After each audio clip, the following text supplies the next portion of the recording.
Representante, yo también quería preguntarle porque en esa reunión de la bancada con el presidente, pues vimos claramente a varios de ustedes, pero también vimos a el senador Iván Cepeda y en sus recientes pronunciamientos él también ha dicho que no va a reconocer pues la victoria de Abelardo de la Espriella como legítima por diferentes argumentos, la doble nacionalidad, sus presuntos vínculos con autoridades de inteligencia en Estados Unidos y demás, pero sorprendentemente diferente al resto de la bancada, no habla del fraude electoral. ¿Qué explica estas diferencias de los argumentos entre Gustavo Petro, que habla contundentemente del fraude electoral, e Iván Cepeda, directamente pues afectado por esta narrativa, que habla de la falta de legitimidad de Abelardo, pero desde otra mirada? Digamos que el horizonte es el mismo, más allá de cómo lo expresen los dos grandes líderes, el presidente Petro y el ex candidato Iván Cepeda, pero el horizonte es el mismo. El horizonte es, nosotros no somos quienes determinamos si fue legal o ilegal la elección. ¿Sí? No somos nosotros los que lo determinamos, no es el presidente Petro, no es la instancia de gobierno, no es el partido político, ¿cierto? Eso lo debe determinar los jueces. Y nosotros no solamente hablamos de jueces a nivel nacional, sino que también, porque fue resorte, ocurrió en territorio norteamericano, estadounidense, también haremos las veces de presentar querellas legales ante las instancias en Estados Unidos, porque esto fue un asunto transnacional, ¿no? Era muy importante para Estados Unidos y para Israel recuperar Colombia, por lo que todo lo que puede significar Colombia para ellos. Así que en eso nos vamos a hacer la disputa, cómo legalmente lo podemos hacer, cómo constitucionalmente lo podemos hacer y hasta allá, hasta las últimas consecuencias. Y eso es el horizonte de la discusión. Otra cosa ya es la legitimidad, que ya es el resorte político, ya es lo que nos podemos nosotros abogar como derecho, decir, mientras que los jueces determinan el proceso electoral, cómo se dio, en qué circunstancias, en qué modos y los alcances que pudo tener y los actores que pudieron estar implicados, nosotros sí tenemos unas dudas consistentes, tenemos unas preocupaciones de lo que pudo haber ocurrido, no solamente lo que se conoce públicamente, todavía nos siguen llegando actas de personas, como ha ocurrido en Colombia, personas que están muertas pero que aparecen votando, que son juradas de votación.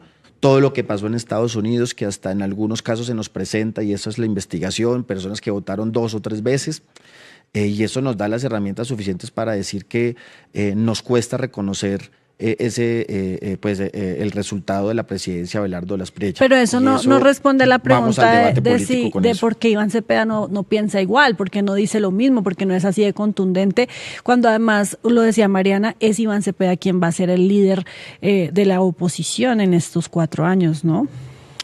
Insisto, por supuesto somos un mismo proyecto político llamado Pacto Histórico, pero cada liderazgo tiene sus formas de hacer el énfasis y plantear la discusión.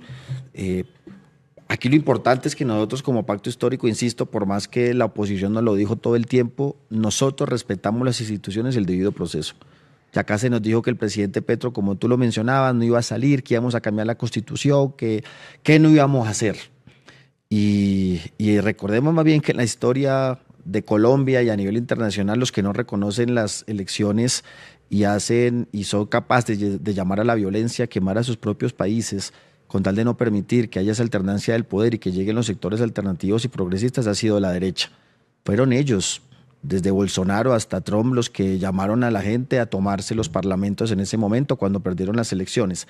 Aquí el presidente Petro, Iván Cepeda, Paola, Mariana y colombianos ha demostrado que en ningún momento está llamando a una violencia institucional ni a una violencia en contra de nadie. Y eso tiene que quedar absolutamente claro. Manifestaciones sí, en el marco de la legalidad, por supuesto. El excandidato Iván Cepeda ha llamado a una desobediencia civil que también está contemplado en nuestro marco normativo, como una acción de protesta, siempre desde lo pacífico.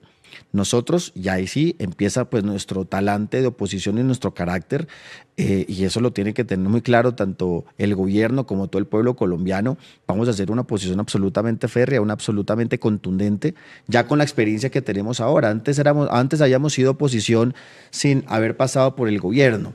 Hoy conocemos el Estado, hoy estamos más maduros, hoy tenemos una bancada mucho más grande, hoy tenemos un reconocimiento popular que antes no lo teníamos, y eso es lo que nos da la fuerza para hacer la oposición. La oposición se hace dentro del Congreso y se hace a nivel popular el gran frente que vamos a construir y que ya estamos construyendo de manera pacífica para hacerle frente a Abelardo de la Espriella. Claro, justamente usted lo ha dicho, representante Racero, lo que ustedes saben hacer muy bien es oposición por la experiencia que ya tienen y pues porque solamente en estos 4 años pues fueron gobierno después de muchos años de intentar de que la izquierda pues pudiera llegar a la Casa Nariño.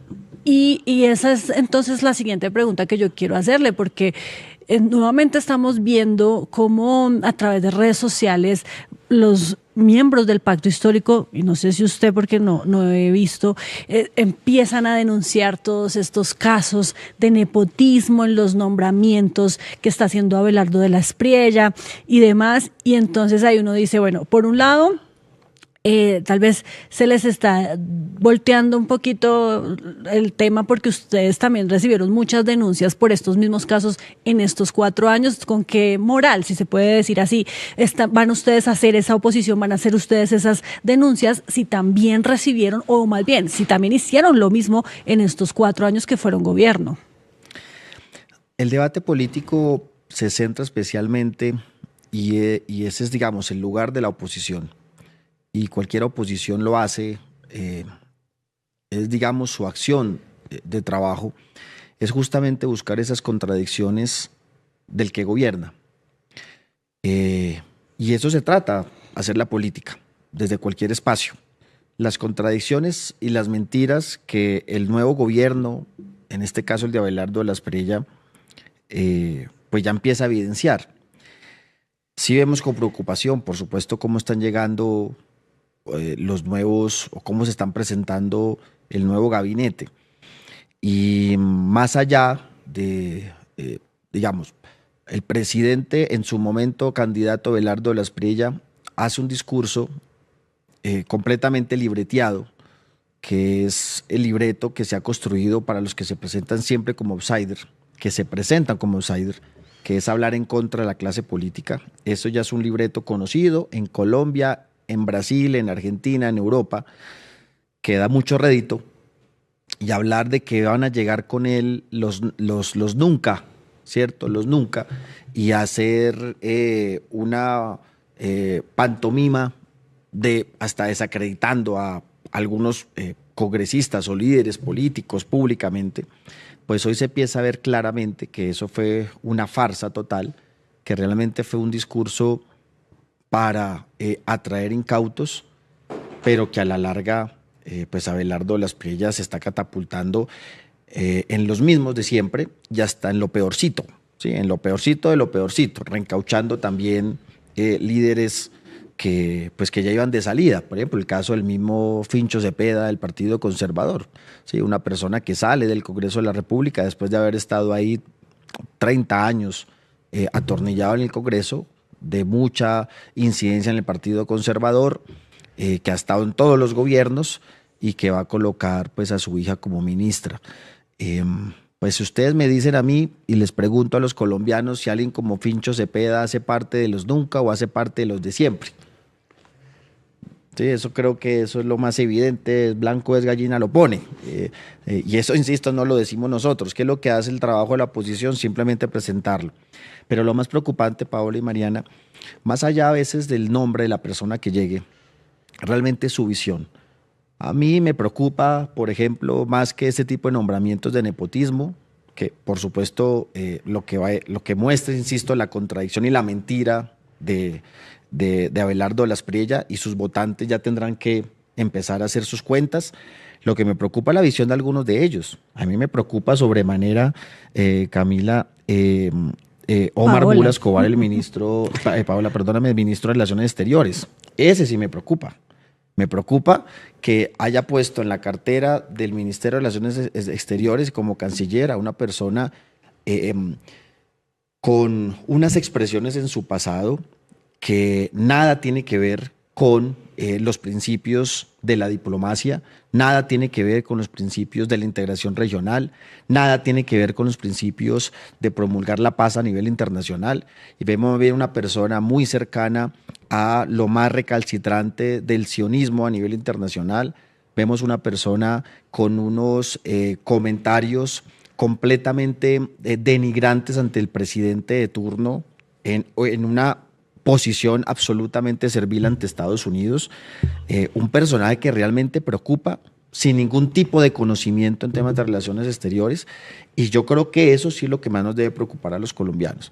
¿Cuál es la visión con lo que están llegando ahorita los nuevos ministros? Una ministra de Educación, Vivian Morales, con todo lo conocemos en este país, con un sesgo ideológico de una sola visión de la realidad, que seguramente lo han venido diciendo durante años, consideran que la educación en Colombia debe transitar hacia una educación completamente religiosa y con una sola mirada sobre los valores que debe tener un país. Y eso no, ella lo puede decir en su iglesia, lo puede decir en sus instancias privadas, pero ya como ministra de Educación nos preocupa realmente si ese sesgo ideológico que ella tiene lo va a imponer por encima de la propia Constitución y de la ley que dictamina una educación laica, abierta, democrática, que no sea, digamos, determinada por una sola visión de la realidad.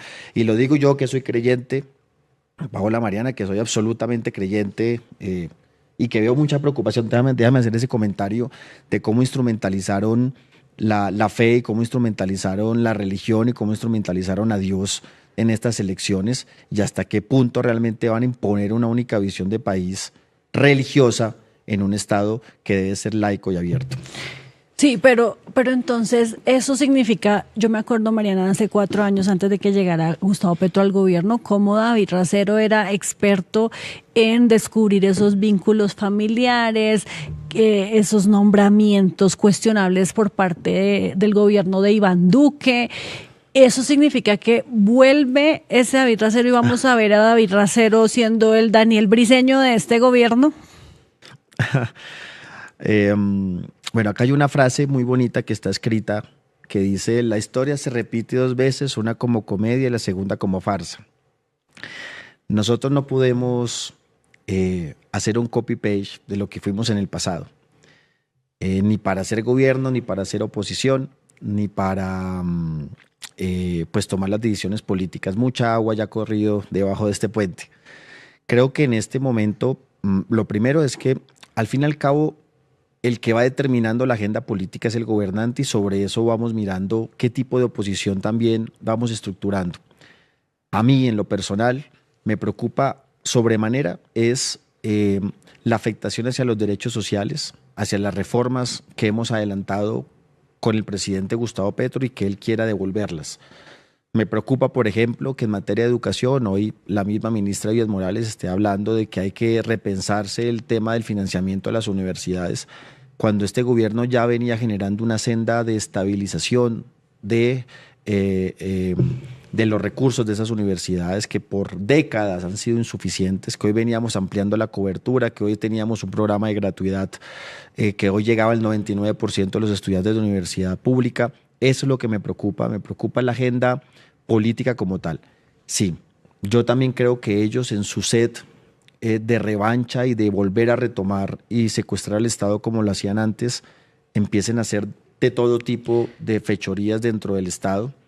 Y por supuesto nosotros vamos a hacer una posición con argumento y contundencia como lo hacíamos antes, ¿sí? Como lo hacíamos antes. Y mira, hablando de las relaciones del Ministerio de Relaciones Internacionales, eso fue algo que yo me aporté de mi propio gobierno, ¿sí? Yo tuve al principio, y eso hacía parte del aprendizaje, llegamos como gobierno, en ese momento está Leiva, nosotros le canalizamos preocupaciones a nivel privado, en cartas, y parte de la política, a mi modo de ver, pésima que hizo Leiva a nivel de canciller, hicimos nosotros expresiones públicas abiertas, tanto de su acción como ministro y también de los nombramientos. En eso, cuando uno tiene justamente eso, una visión de país y unos principios, intenta uno ser lo más consecuente y coherente con eso.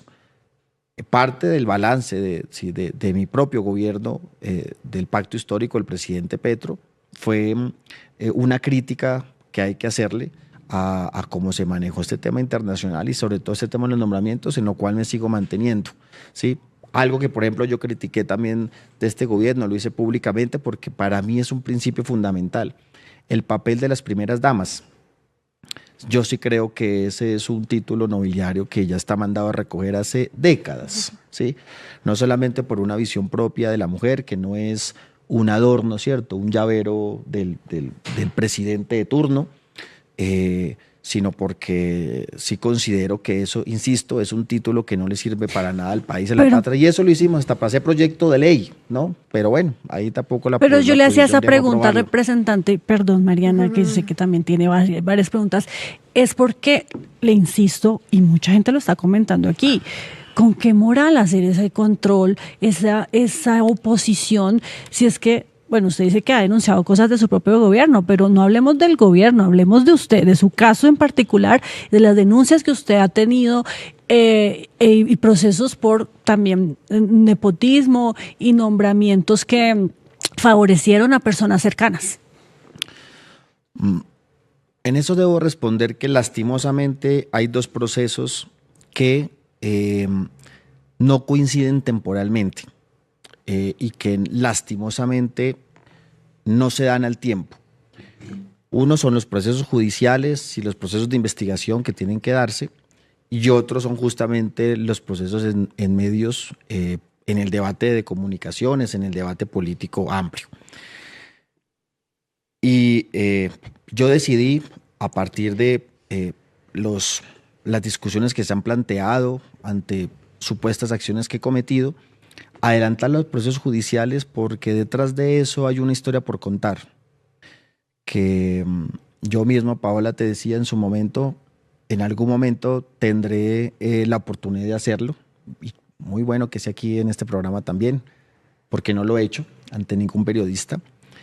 Porque detrás de eso hay muchas cosas en las cuales se tiene que investigar, se tiene que ahondar y que yo mismo estoy investigando para poder tener una salida completamente diáfana ante el pueblo colombiano. Y en eso pues somos prudentes. Hoy en día, de los procesos que se me abrieron por varias cosas que han salido, ya se han venido cerrando, que lastimosamente a veces los medios no le dan ese alcance, como cuando sí sale la posible noticia negativa. El Consejo de Estado ya me ha cerrado, todos los procesos ante el Consejo de Estado se me han cerrado, no tengo ningún proceso ante el Consejo de Estado abierto. Quedan los de la Corte Suprema de Justicia, que como todos muy bien saben son más lentos, obviamente hay un proceso más de garantía, etcétera, y somos pacientes. Claro, comunicacionalmente se da el debate y se da pues el cuestionamiento, y es legítimo, y ante eso todos los que somos servidores públicos y hacemos política estamos expuestos. Yo he sido muy claro, vamos a dar toda esa explicación en su momento debido, confiando plenamente en que los procesos legales se van a seguir cerrando, y eso también no nos imposibilita pues alzar la voz, plantear el debate, ser oposición, digamos, eso no es una contradicción. Si al fin y al cabo sale alguna sentencia en contra, pues bueno, ahí está la clara pues expresión de obviamente las irregularidades o delitos que se cometieron. Pero el mientras tanto, ¿qué vamos a hacer? El mientras tanto es con argumento, con coherencia, con decisión, plantear la defensa de quienes votaron por nosotros, de quienes nos apoyaron, con una visión de país que creemos que es la que debería profundizarse. A mí me preocupa, insisto, el autoritarismo de este nuevo gobierno, me preocupa, insisto, la persecución que va a tener en nuestro pueblo. Es que ni siquiera son los líderes, porque al fin y al cabo los líderes pueden tener algunas herramientas para poderse defender, pero a mí me preocupa son nuestros líderes sociales en los territorios, nuestra gente. Y bueno, más allá de lo que pueda ir generándose en resolver las situaciones judiciales, políticamente tenemos un mandato, un pueblo que nos apoyó, que en lo personal votó por mí, y y que hacia ellas lo debemos y pues vamos a responderles. Ayúdanos a seguir con nuestra labor periodística a través de nuestro NECI 310-779-3518. Lo hiciste artísticamente y lo hiciste con las víctimas, que eso es un mensaje a dar. Caminamos juntos, todos con el progresismo por las calles defendiendo el plebiscito por el sí. ¿Cuál es la capacidad de generación de vivienda? ¿Los subsidios para quién son? Diciendo que le vamos a quitar los privilegios a los políticos. La política no descansó este fin de semana. Con estos personajes señalados por corrupción. Sí, señoras, sí, señores.